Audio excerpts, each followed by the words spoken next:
오늘 이 시간에는 본문 말씀을 중심해서 여호와를 앙망하는 자, 오늘 마지막 절에 오직 여호와를 앙망하는 자는, 조금 불을 여기 좀 밝혀주세요. 오직 여호와를 앙망하는 자는 31절에 그렇게 말씀하고 있는데, 그래서 오직 여호와를 앙망하는 자, 이런 제목 같이 은혜 받도록 하겠습니다. 한번 따라 하십시다. 여호와를 앙망하는 자. 옆 사람과 서로 인사하면서 이렇게 서로 복을 빌어줍니다. 여호와를 앙망하는 신앙인이 되셔서 새 힘을 얻고 독수리처럼 상승하는 신앙인이 되십시오.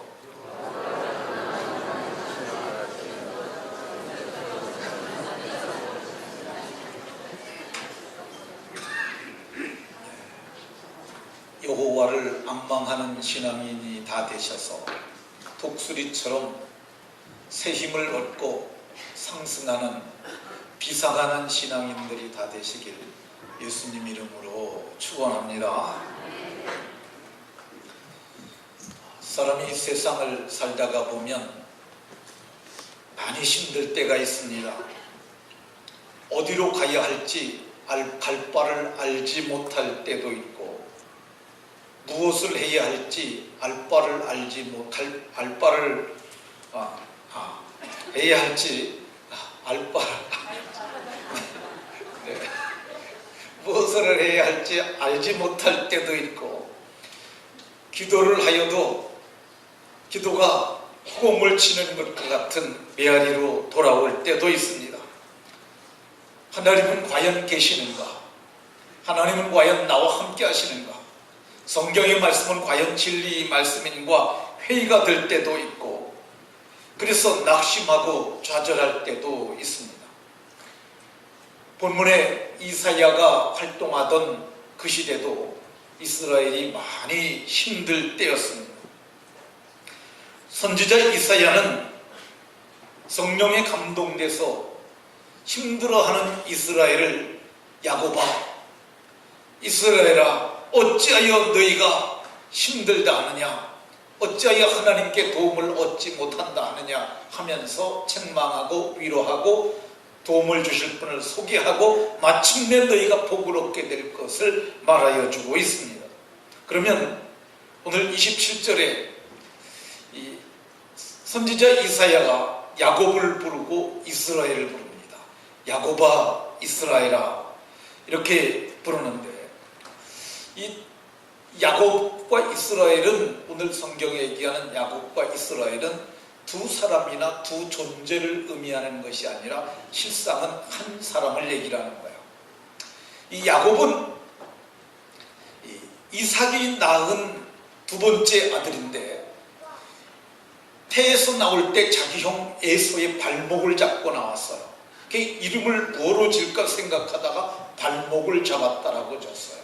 이 발목을 잡았다가 히브리 말로 야코프인데 우리 성경은 야곱이라고 이렇게 번역을 했어요. 그럼 이스라엘은 뭐냐? 이스라엘은 야곱이 야복강에서 여호와의 사자를 만나고 그가 변화됐을 때 하나님께서 주신 새 이름이라 할 수 있습니다. 이 야곱은 두 가지 이름을 가졌는데, 두 가지 이름의 의미가 있는데, 하나는 생내적 욕심을 가지고 삶을 살 적에 성경은 야곱이라고 그랬고, 이 신령한 그리스도인의 삶을 살아갈 적에는 이스라엘이라고 불렀어요. 야곱이 외삼촌 라반의 집에 가게 됩니다. 근데 가서 라헬이라고 하는 라반의 딸을 보게 되는데, 그를 보자마자 한눈에 반했어요. 그래서 그 딸을 위하여 7년을 자원해서 모습을 삽니다. 그래서 7년 만에 흰방을 꾸려서 동침을 했는데, 아침에 일어나 보니까 라헬이 아니라 리아였어요. 그래서 외삼촌에 가서 따집니다. 왜 내가 라헬을 위해서 7년을 머슴을 살았는데 왜 레아입니까? 이렇게 물었더니 형을 먼저 보내지 않고 아우를 먼저 보내는 법이 없어서 그러니까 일주일을 기다리면 다시 라헬을 네게 줄 테니 그 대신 레아를 위해서도 7년을 더 머슴을 살라. 그래서 7일 후에 라헬과 동침하고 그리고 7년의 머슴을 더 살게 됩니다. 14년 만에 그가 이제 독립을 하게 되는데 외삼촌 라반에게 제안을 해요. 내가 삼촌 집에 왔을 때 때가 적더니 이제 큰 때를 이뤘습니다. 나도 이제 내 집을 세워야 되지 않겠습니까?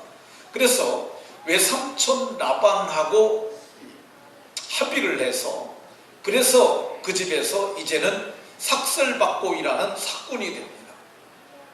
근데 이 야곱이 굉장히 지혜롭고 명석한 사람이라 그가 6년 만에 마침내 거부가 됩니다. 거부가 돼서 이제 돌아오게 되는데 그가 기장 오겠다 그러면은 외삼촌이 순순히 보내지 않을 것 같으니까 그 두 딸을 자기하고 같이 자녀를 낳고 살았던 그 두 딸을 설득을 해가지고 그래서 그가 이제 야반도주를 하게 됩니다. 그래서 야반도주를 한 것이 3일 만에 발각이 되니까 라반이 군대를 이끌고 추격을 해왔는데 하나님께서 선악간에 그에게 말하지 말고 그냥 보내라고 그래서 라반이 꿈속에 나타나신 하나님이 무서워서 그냥 보내주게 됩니다. 근데 그가 이제 약복강 가까이 왔을 적에 그가 20년 만에 귀향을 해서 가는데 자기 형 에서가 지금 자기를 맞으러 오고 있다는 얘기를 듣습니다. 근데 자기가 20년 전에 외삼촌 라반의 집을 향해 간 이유가 뭐냐면 자기가 자기 형 에서의 장자의 명분과 장자의 복을 다 뺏었습니다. 그래서 그가 말하기를 내가 내 아우 야곱을 반드시 죽이리라고 그가 독백을 하게 됩니다. 근데 그 독백을 그의 어머니 리브가가 들어요. 내가 어찌 한날에 두 아들을 잃으랴. 네, 왜 두 아들을 잃겠냐면 하나는 살인범으로 죽고 하나는 맞아서 죽고 그래서 그를 외삼촌 라반의 집으로 보냈는데 그 형 에서가 20년 만에 지금 자기를 만나러 오고 있다는 얘기를 듣습니다. 그래서 그가 이제 밤에 일어나서 본초 둘과 초배소생 둘 4명이 낳은 11아들과 짐승을 갖다가 다 약복강을 건너게 합니다. 그리고 그는 돌아와가지고 하나님 앞에 엎드리게 되는데 성경을 보게 되면 그가 밤중쯤 돼서 어떤 사람과 씨름을 하게 됐다고 합니다. 근데 야곱이 이 잡은 손을 놓지를 않았어요. 그러니까 그가 그의 환도뼈를 쳤다고 그랬는데 이 요즘 번역된 성경은 허벅지뼈라고 나와요. 그러니까 그 골반뼈를 친 거죠. 그러니까 그것이 뼈가 위골되었다고 그러는데 요즘 성경에는 뼈가 어긋났다고 얘기를 해요. 맞는 거야. 그래서 그가 그렇게 맞았음에도 불구하고 그가 손을 놓지 아니하니까 그 사람이 나로 하여금 가게 하라 하는데 나를 축복하지 아니하면 내가 보내지 않겠습니다. 그래서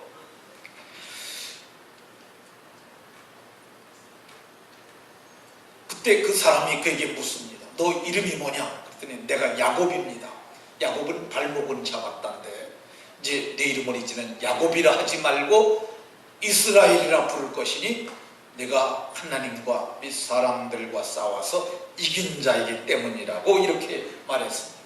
그래서 야곱에게 또 하나의 이름이 생겼는데 그게 이스라엘이라는 이름입니다.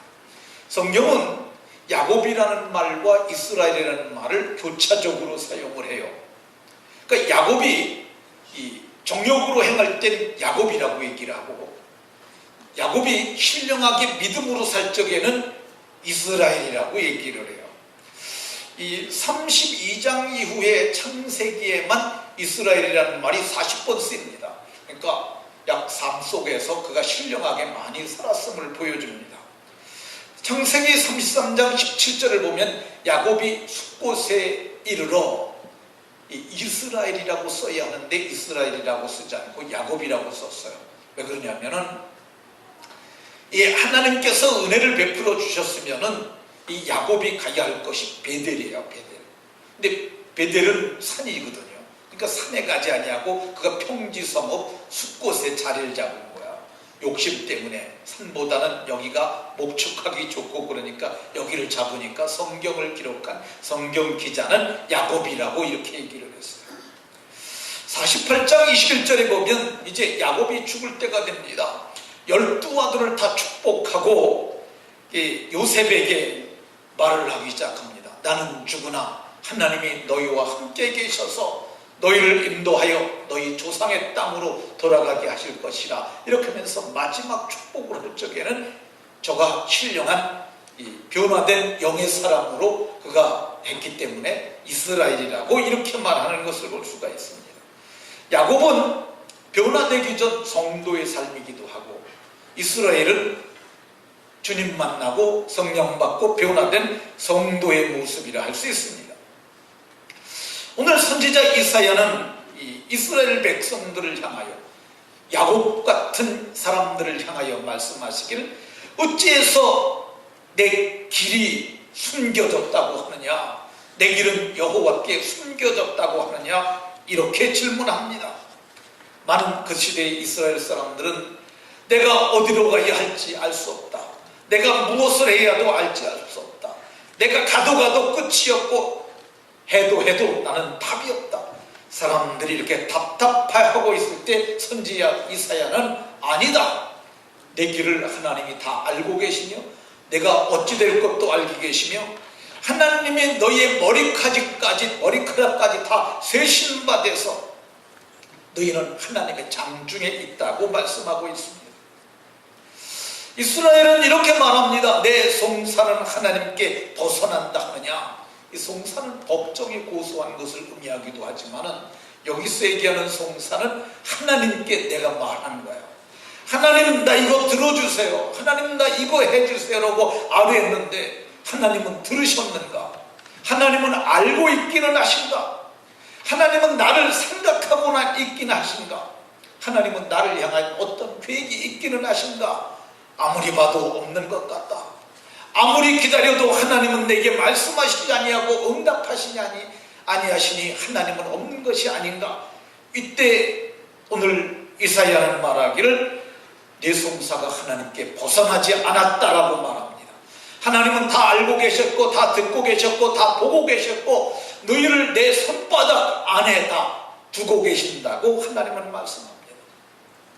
이스라엘은 스스로 말하기를 하나님이 도와주시지 않으니 내 스스로 해야겠다고 하는데 하나님은 말씀하시길 내가 소년과 같을지라도, 소년은 원기가 왕성하잖아요. 피곤하고 곤비하게 될 것이라고 얘기했어요. 피곤은 삶에 지쳐서 힘이 빠진 상태를 피곤이라고 얘기를 하죠. 피곤이 지나치게 되면 마음도 지치게 됩니다. 근데 오늘 성경은 네가 소년이라도 네 스스로 하려고 한다면 피곤해질 것이고 네가 마침내 곤비해질 것이라고 얘기를 하고 있어요. 곤비한 것은 피곤이 지나쳐서 어지러운 상태까지 이른 것을 말합니다. 이제는 삶의 의욕도 다 놓고 있는 그런 상태를 말하는데 하나님은 오늘 말씀하시길 너희가 무엇을 하려고 스스로 하려고 한다면 피곤하고 곤비하게 될 것이라고 말합니다.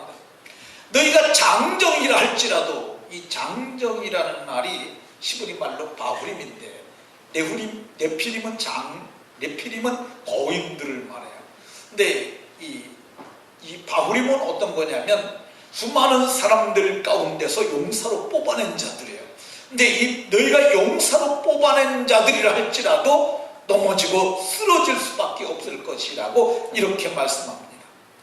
하나님은 이 좌절한 자들에게 유일한 구원자, 유일한 도움이 될 수 있는 분을 오늘 소개하고 있어요.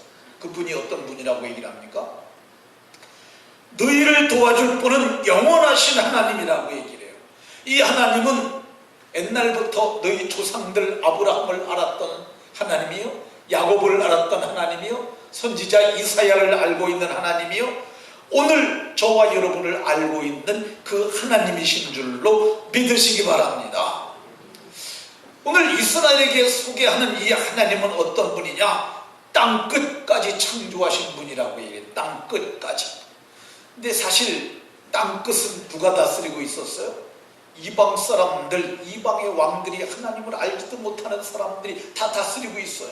그런데 선지자 이사야는 그래도 그것은 하나님이 창조하신 세계고 하나님이 저들에게 피조 세계를 다스릴 수 있도록 권한을 주셨고 권세를 주셨기 때문이라고 말씀하고, 그 하나님이 사실은 이 땅끝까지 창조하신 진짜 주인 되신 하나님이라고 이렇게 말씀하세요.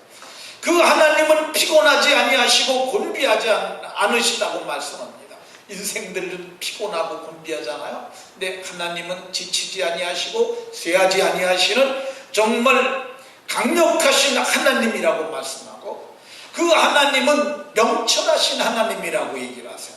그 우리를 도와주시는 그 하나님은 명철이 한이 없으셔서 명철로 하늘을 지으시고 땅을 지으시고 만물을 지으신 그 하나님이 너희를 도와줄 수 있는, 사도신경에서 그분을 우리가 전능하다고 말하잖아요. 정말 전능하신 하나님이라고 말씀하세요. 그 하나님이 뭘 하실 수 있을까? 오늘 성경에 보면 피곤한 자에게 능력을 주실 거라고 말씀하세요. 그 하나님이 너희를 도와주기만 하면 피곤한 자랄지라도 능력을 주시겠다고 얘기해요. 내가 야곱의 후손이라면 능력을 얻으리라. 내가 택한 이스라엘이라는 능력을 얻게 될 것이라. 내가 예수 그리스도를 주로 고백하는 자라면 능력을 주시겠다고 얘기합니다.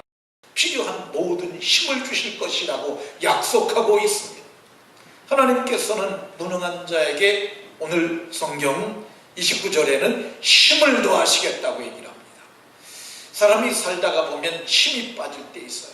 근데 정말 힘이 조금만 나게 되면 사람이 소생하듯 일어날 수 있습니다. 제가 지금까지 살아오면서 가장 힘이 빠졌던 때가 지난 겨울이었던 것 같아요. 지난 겨울에는 정말 힘이 너무 없었어요. 주일날 예배만 인도하면 그 후에 집에 가서 틀어놓고 있었어요. 왜 이렇게 힘이 빠지는지도 잘 몰랐어요. 근데 제가 4월 달에 있었던 생명사역 컨퍼런스가 대구에서 있었는데 거길 가게 됐는데, 숙소에서 교회까지 왔다 갔다 하는 길가에 보니까 한의원이 하나 있었어요. 근데 거기 보니까 활상체질 도와드립니다 이렇게 써 있었어요. 그 사상의학은 이재마 선생에 의해서 만들어진 거라고 그러고, 팔상은 권도현 박사에 의해서 만들어진 것이라고 합니다. 근데 인간을 8가지 체질로 분석을 한 건데 거기서 그걸 해주겠다고 쓰여 있어요. 오며 가며 보다가 제가 아내에게 얘기를 했습니다. 우리 여기 들어가서 이거 한번 보고 가자. 도대체 체질이라는 게 무엇이며 내 체질은 무엇이고 당신 체질은 무엇인지 한번 보자. 그래갖고 짬을 내가지고 들어갔더니 거기 사람이 누울 만한 침대 그게 있어요. 근데 제가 갔는데 먼저 저보고 누우라고 해서 제가 누웠더니 왼쪽 양말을 벗으래요. 근데 양말을 벗었고 누웠더니 보탄을 누르니까 이게 침대가 쭉 올라가더라고요. 침 놓기 좋을 만큼 올라갔어요. 따끔합니다. 그러면서 왼쪽 발에다가 침을 넣고, 오른쪽 손인지 왼쪽 손인지 모르겠는데 진맥을 하더라고요. 꽤 여러 번 하더라고요. 근데 그 사람 말로는 3번을 해야 정확하게 할 수 있는데 멀다 그러니까 한 번만 해드리겠습니다 라고 했는데, 그 사람이 저보고 목양 체질이라고 그랬어요. 제 아내를 진맥을 하고는 토양 체질이라고 그랬어요. 그러면서 음식을 가려 먹으면 건강에 좋습니다라고 종이를 한 장 줬는데, 제가 그때까지 식사를 주로 어떤 식사를 했냐면 초식 위주의 식사를 했어요. 의사들이 그러잖아요. 나이 먹으면 채식해야 된다고. 그래서 저는 채식을 많이 먹었는데, 그러니까 이 채식이 이게 힘을 빠뜨리는 그런 것, 이게 영양분이 좀 그랬던 것 같아요. 근데 거기 보니까 완전히 육식허라고 나와 있더라고요. 목양 체질은 이 건강이 나빠지면 땀이 안 난대요. 근데 그의 겨울에 땀이 하나도 안 나더라고요. 그래서 고기를 먹어야 되는구나. 그리고 이제는 좀 고기를 먹어야겠다고 생각을 했는데, 그래서 그 주간 교회 와가지고 주일날 선교사님이 와서 선교사님 식사 대접을 노진영 집사님이 하셨습니다. 노진영 집사님이 뭘 먹으러 갔으면 좋겠느냐 그래서 오리고기를 먹으러 갔는데, 오리 로스구이를 하는데 제가 의도적으로 좀 많이 먹었어요. 근데 그날 자는데 아침에 일어났는데 벽에 흠뻑 젖도록 땀이 났어요. 이게 땀이 나야 몸이 좋아진다 그러잖아요. 그를 한의학적 용어로는 도환이라고 그러더라고요. 땀이 나는 거, 잘 때 땀 나는 거. 근데 땀이 났는데 그 이튿날부터 침이 나기 시작하는 거예요. 그래서 제가 이 침이 없으니까 운동도 안 하다 보니까 계단을 내려갈 때마다 관절이 아파요. 제가 오죽하면 우리 박정수 권사님 닭발을 삶아가지고 묵을 만들어가지고 그걸 먹으면 관절이 좀 좋아지는데 그것 좀 한번 하지. 근데 우리 박 권사님이 안 해줬습니다. 어쨌든 그런 말도 했는데, 근데 제가 이 침이 생기니까 운동을 하기 시작한 거예요. 배드민턴도 치고, 그리고 제가 해보니까 요 뒷동산 여기서 바로 길 건너가면 이제 등산로가 있어요. 그래갖고 성당 옆으로 내려서 집에까지 오는데 약 3,800보 정도 걸리고 시간은 40여 분 걸리더라고요.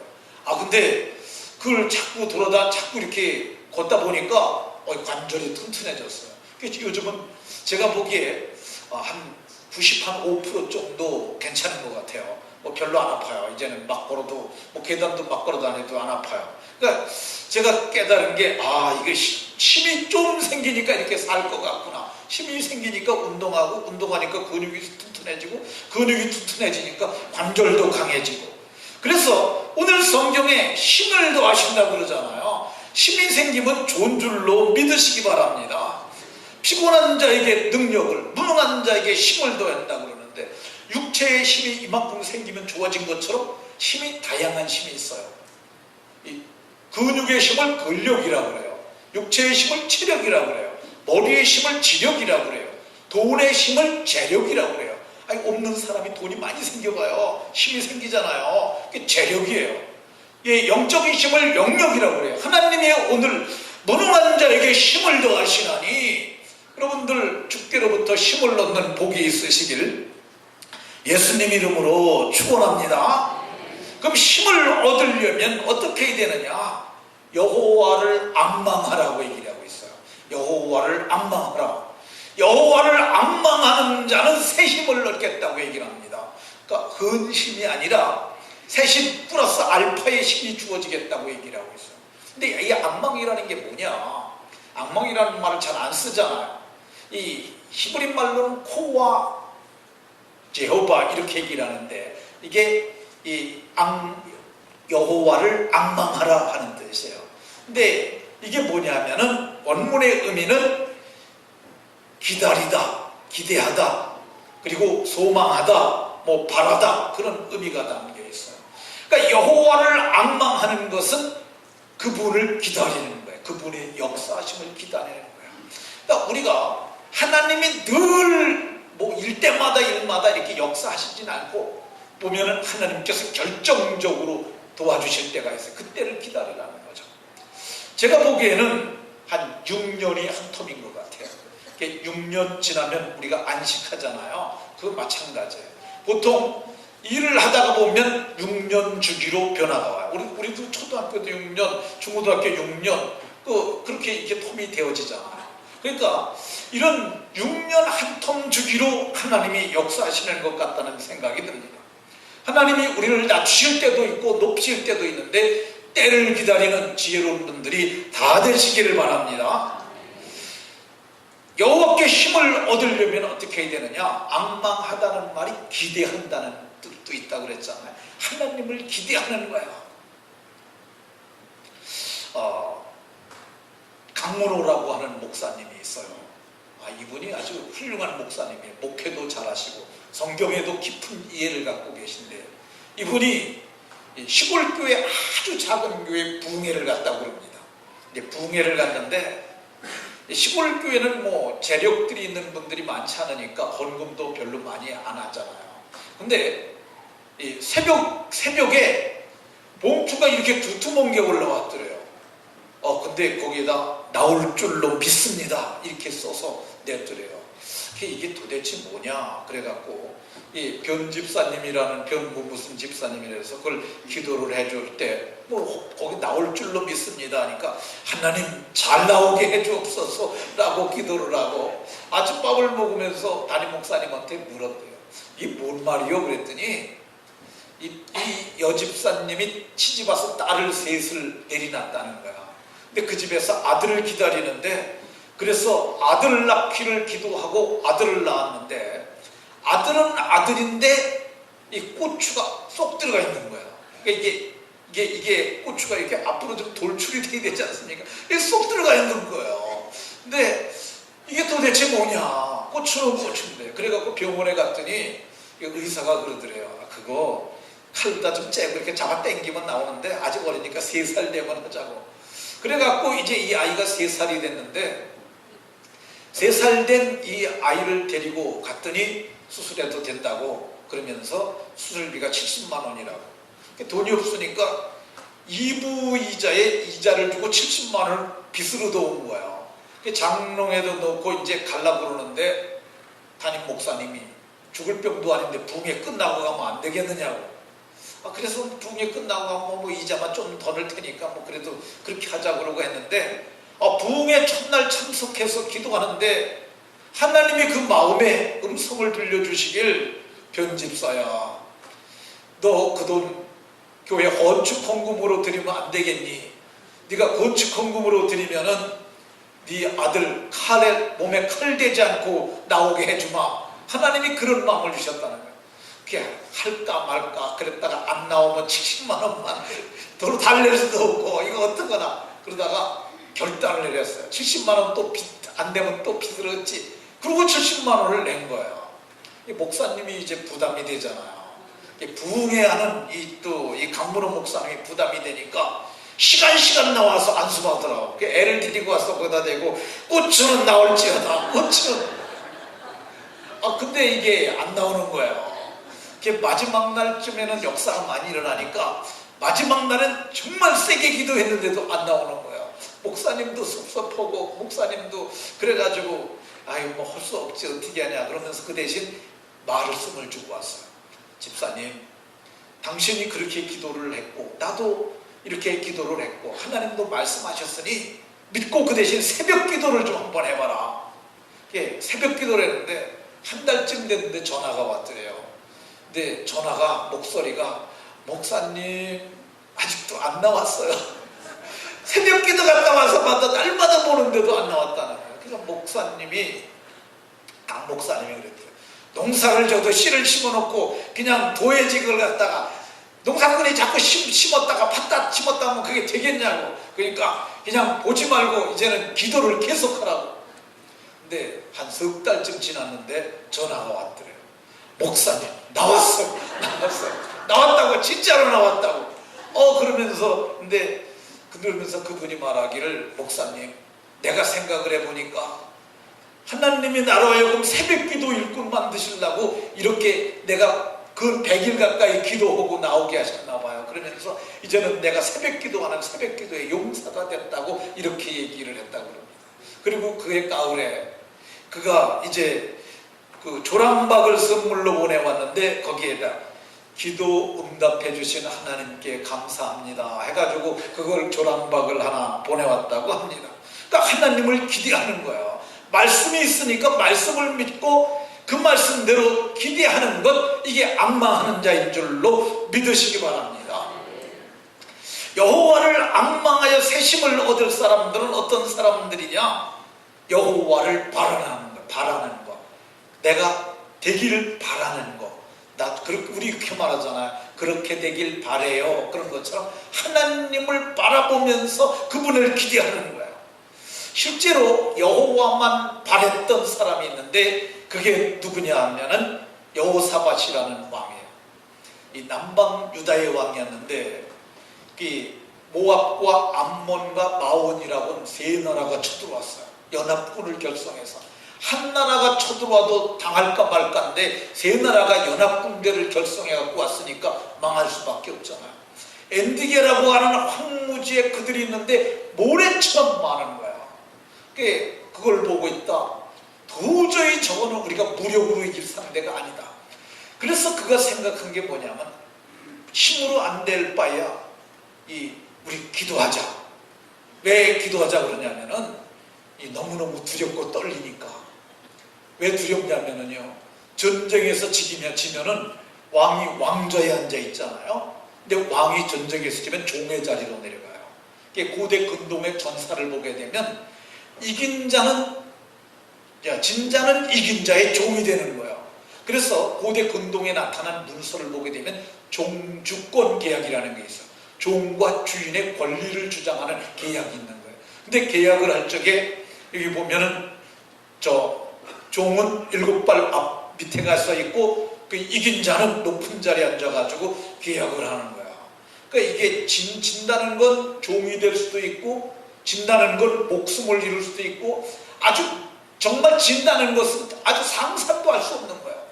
너무 무서우니까 하나님께 금식하며 기도하자고 얘기를 했어요.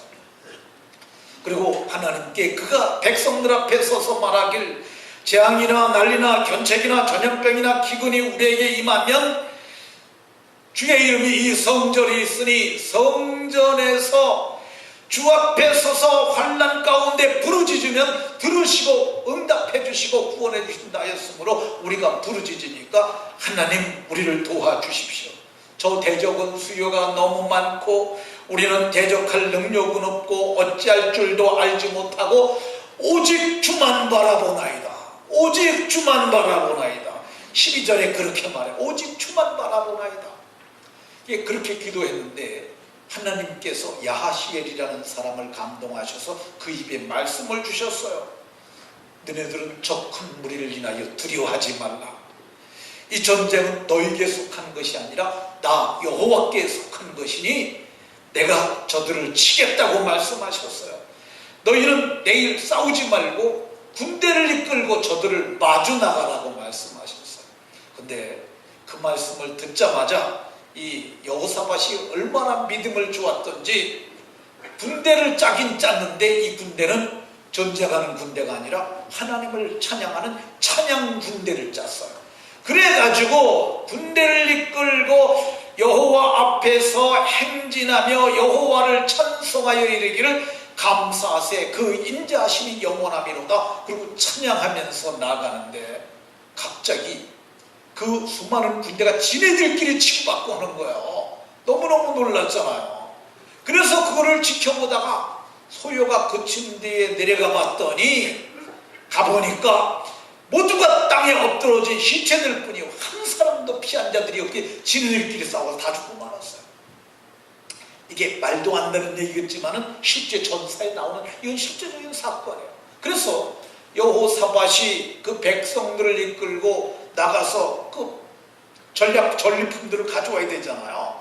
전리품을 가져오는데 사흘 동안이나 그걸 가져왔다고 이렇게 얘기를 해요. 역사상 전리품 거두는데 사흘이 걸리는 것은 전사에도 없는 사건이에요. 그러니까 하나님이 저들을 도와주셔서 저들을 이기겠다는 것이 온 열방의 소문이 나고 사흘 동안 거둬들인 그 보화로 말미암아서 그 나라가 부강해지고 그래서 그 골짜기 이름을 찬송했더니 하나님이 역사하셨다. 그래서 찬송의 골짜기 부라의 골짜기라고 이렇게 말씀했던 것을 볼 수가 있습니다. 성경은 말하기를 이렇게 여호와를 앙망하는 자 복을 주시겠다고 말씀합니다. 어떤 복을 주시냐? 성경은 길을 찾지 못하는 자들에게 길을 열어주시고 송사가 연락되지 않았던 자들에게 하나님이 다 들어서 응답해 주시는 복을 주시고 하나님께서 새 힘을 주시고 31절에는 독수리가 날개치고 올라감같이 하나님께서 저들을 높이 세우시겠다고 얘기를 해요. 독수리는 바람이 불어야 올라갑니다. 이 연 날려보신 분들은 아는데 바람이 불지 않으면 연이 안 날아가죠. 이 바람이 불어야 합니다. 바람이 불게 되면 세면 셀수록 열은 높이 올라가요. 마찬가지입니다. 독수리가 날개를 피면 바람이 세면 셀수록 아주 높은 데까지 올라갈 수 있다 그래요. 우리도 마찬가지죠. 살다가 보면 환란이 올 수 있습니다. 근데 환란이나 시련이 작으면 큰 인물이 되지 못해요. 공부도요. 우리 여기 노 박사님 있는데 공부하느라고 고생 많이 했죠? 힘들죠? 공부가 제일 좋았어요. 공부를 해보면 아는데 사람 나름이긴 한데 저는 정말 공부가 진짜 힘들더라고요. 앉아있는 것도 힘들어. 근데 그 시련의 과정을 거쳐야 석사, 박사를 받게 되는 거죠. 근데 마찬가지예요. 우리가 세상에서 힘든 걸 해야 우리가 크게 됩니다. 안 쉬운 거 오면 뭐 청소야 뭐 이틀이면 배우잖아. 그거 해봐야 몇 푼이나 받아. 힘든 의사고시와 같은 걸 패스해야 그래도 한 달에 돈 1,000만 원씩 받지 않습니까? 근데 오늘 성경에 있잖아요. 성도들이 이런 시련을 가운데서 여호와를 앙망하면 독수리가 하늘을 날듯이 상승하는 복을 주시겠다고 말씀합니다. 다른 박질하되어도 곤비하지 아니하겠고 걸어가도 피곤하지 않도록 은혜를 베풀어 주시겠다고 말씀합니다.